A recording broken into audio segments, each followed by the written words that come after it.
Localizzare un gioco non è un lavoro facile. Mentre in un gioco di piattaforme come Super Mario Bros. I dialoghi sono pochi e non esprimono la personalità dei personaggi, un gioco di ruolo come Paper Mario e il Portale Millenario è pieno zeppo di dialoghi che ci permettono di conoscere meglio e apprezzare i protagonisti. In questi casi non basta tradurre alla lettera, ma bisogna anche prendere decisioni su come tradurre.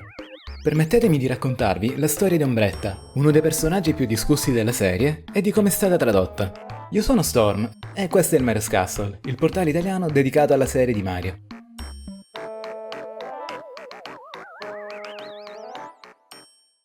In Paper Mario, il portale millenario, l'obiettivo principale della storia è collezionare 7 gemme stella. Nel secondo capitolo, però, Mario viene ostacolato da un gruppo chiamato Tris d'Ombra, delle streghe millenarie di nome Nerea, Brunilde e Ombretta. Nerea è la più anziana e malvagia del gruppo. Nel corso della storia vediamo il rapporto tra le tre sorelle, e in particolare tra Nerea e Ombretta. Qui scopriamo che Ombretta è transgender, e Nerea, per provocarla, la accusa di non essere una vera sorella, bensì un fratello. Se traduciamo il giapponese alla lettera, Nerea dice: "Dove sono le tre sorelle? Sei o non sei un maschio tu?"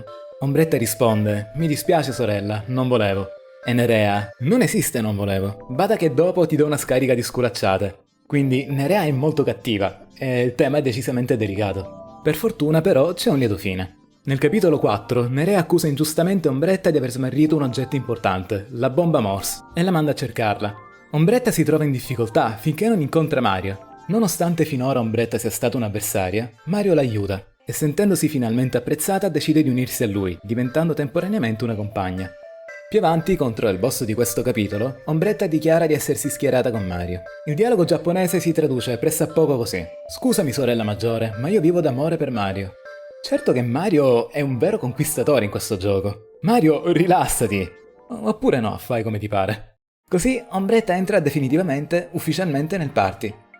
Purtroppo, andando avanti nel gioco, anche altri personaggi fanno commenti spiacevoli, come questo Goomba chiamato Goomba AA, con 3A, che cerca una fidanzata in una missione opzionale. Infatti, presentandogli Ombretta risponde: "È un uomo, non ci siamo."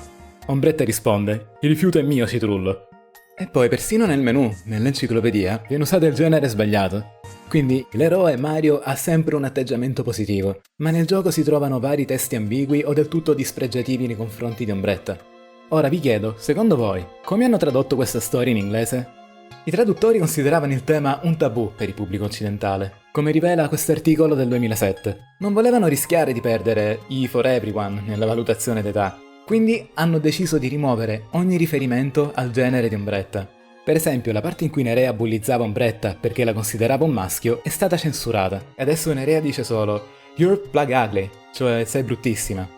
La parte in cui Ombretta dichiara il suo amore per Mario è stata censurata, e adesso dice solo "Mario is the only person who's ever been kind to me", che significa Mario è l'unica persona che sia mai stata gentile con me. E il Goomba? Anche lui è censurato, e adesso rifiuta Ombretta solo perché la considera troppo goth e inquietante. Da un certo punto di vista, lo capisco, i traduttori volevano evitare di mandare un messaggio negativo. Anche se, ricordiamo, tutto sommato Mario trasmette un messaggio positivo. Ma davvero la soluzione migliore era stravolgere completamente il senso originale, rinunciando a raccontare questa tematica? Ora, passiamo alla localizzazione italiana. Come l'avranno tradotta qui nella nostra lingua? Lo so, temete il peggio, ma vi sbagliate! Anche la traduttrice italiana, Francesca Di Marco, ha approcciato questo tema con attenzione, ma invece di spazzare il, tra virgolette, problema sotto il tappeto, ha deciso di mantenere i riferimenti al genere, aggiungendo però dei dettagli vitali. Nella versione italiana, infatti, Nerea dice: "Ti sbugiardo davanti a tutti. Spiegami, come facciamo ad essere tre sorelle? Avanti." Ombretta risponde: "Siete due sorelle, è vero, ma anch'io mi sento una donna, e sono fiera di esserlo diventata." E Nerea: "E magari credi anche di essere la più bella, eh? Meriti una punizione." Ora, fate attenzione a questa parte. "Anch'io mi sento una donna e sono fiera di esserlo diventata." Questa non c'era nella versione originale. In giapponese Ombretta subisce e basta, mentre in italiano, dopo aver subito, si difende con un moto di orgoglio, dando immediatamente un tono positivo alla storia. Inoltre, quando Nerea dice "credi anche di essere la più bella?", l'intenzione è implicare che sia invidiosa della bellezza di Ombretta.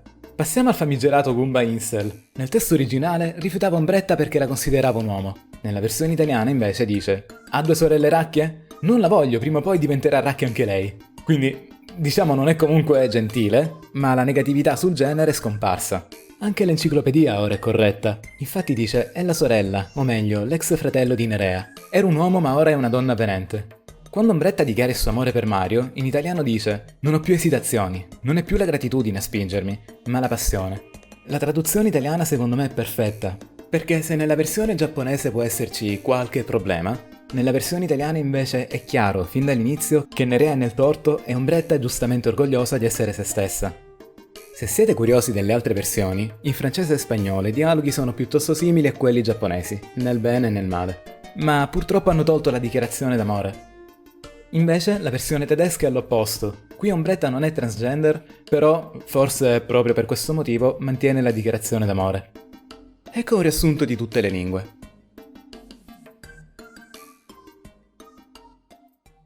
Come andrà a finire questa storia? Beh, durante l'ending, Gumbella racconta che Ombretta si è riappacificata con le sorelle, che dopo essere state sconfitte hanno smesso di maltrattarla. Purtroppo, in giapponese, francese e spagnolo, il dialogo di Gumbella dice «sorelle» col punto interrogativo. La traduzione italiana invece toglie il punto interrogativo e dice semplicemente «spero che si vorranno sempre bene». Anche in questo caso in italiano hanno reso la tematica più positiva. Quindi vissero tutte felici e contente. Che ne pensate? Anche voi apprezzate la versione italiana per la sua positività? Volete giocare al portale millenario e state facendo un rito per evocare una re-release? Fateci sapere quello che pensate nei commenti. E questo per oggi è tutto. Iscrivetevi per altri approfondimenti sulla serie di Mario. Alla prossima, bye bye!